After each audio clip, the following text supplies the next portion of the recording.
Bonjour, bien-aimé dans le Seigneur. Je suis serviteur Jean Cagé et je suis tellement heureux de vous retrouver pour ce moment d'édification. C'est un moment proposé par eCostars Web Consulting qui est, vous savez, une structure vraiment engagée dans le discipolat chrétien, le leadership serviteur et, et aussi l'entrepreneuriat numérique, tout ça au service du royaume de Dieu. Aujourd'hui, on va voir ensemble un aperçu de mon livre Les principes de base du zèle chrétien.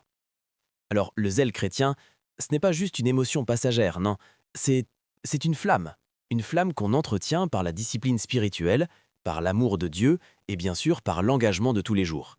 C'est comme il est écrit dans Josué 1, verset 8.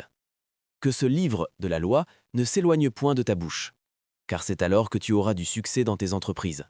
Et dans 2 Timothée 3, la parole nous rappelle que toute écriture est inspirée de Dieu. Oui, pour enseigner, pour corriger, pour instruire dans la justice. Alors, le premier principe du zèle, c'est l'obéissance. Un chrétien zélé, c'est un chrétien qui met la parole en pratique, tout simplement.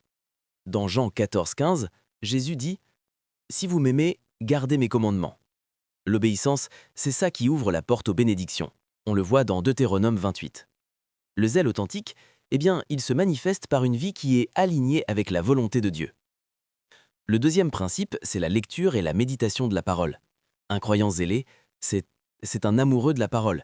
Le psaume 1 nous compare, vous savez, celui qui médite la loi de l'Éternel à un arbre planté près d'un courant d'eau.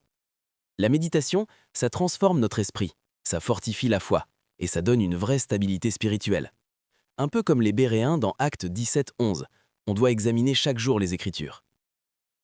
Troisièmement, le jeûne et la prière. Le zèle, il se nourrit dans la prière. Jésus nous enseigne dans Matthieu 6 que le jeûne doit être fait avec sincérité. Et 1 Thessaloniciens 5, 17 nous exhorte « Priez sans cesse ». Le jeûne, ça discipline le corps, et la prière, elle, fortifie l'esprit. Les deux ensemble, ça maintient le feu du zèle bien allumé. Quatrièmement, la foi et les œuvres. Une foi véritable, ça produit des œuvres visibles. Jacques 2, 17 le dit clairement, la foi sans les œuvres est morte. Bien sûr, on est sauvé par grâce, comme le dit Éphésiens 2, mais on est créé pour de bonnes œuvres. Le zèle chrétien, ce n'est pas théorique. Non, ça se voit dans l'action, dans le service, dans l'amour du prochain. Cinquième principe, la communion et la fraternité. Vous savez, un chrétien isolé, il s'affaiblit.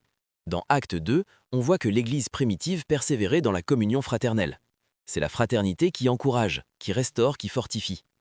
Hébreux 10 nous invite à nous exhorter les uns les autres. Le zèle se maintient dans une communauté vivante et engagée. Sixièmement, la persévérance et le courage. La vie chrétienne, c'est une course. L'apôtre Paul, il le dit si bien dans 2 Timothée 4, 7, « J'ai combattu le bon combat, j'ai achevé la course, j'ai gardé la foi ». Le chapitre 11 de Hébreux nous présente tous ces modèles de foi persévérante. Le zèle véritable, il ne s'éteint pas face aux épreuves. Au contraire, il se renforce. Septièmement, la générosité et le partage. Un cœur zélé est un cœur généreux. 2 Corinthiens 9, 7 nous rappelle que Dieu aime celui qui donne avec joie.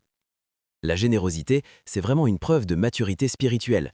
Ça reflète le caractère de Christ. Et enfin, le huitième principe, la pureté et la sanctification. Le zèle chrétien, il repose sur une vie de sanctification. 1 Thessaloniciens 3,3 dit « Ce que Dieu veut, c'est votre sanctification ». La pureté protège notre témoignage, elle renforce notre relation avec Dieu. Sans sanctification, le zèle, eh bien, il devient superficiel. Bien-aimé, le zèle chrétien, ce n'est pas un slogan, c'est un style de vie. Il repose sur l'obéissance, la parole, la prière, la foi active, la communion, la persévérance, la générosité et la sanctification. Comme le dit 2 Pierre chapitre 1, on est appelé à ajouter à notre foi la vertu, la connaissance, la maîtrise de soi, la persévérance, la piété et l'amour.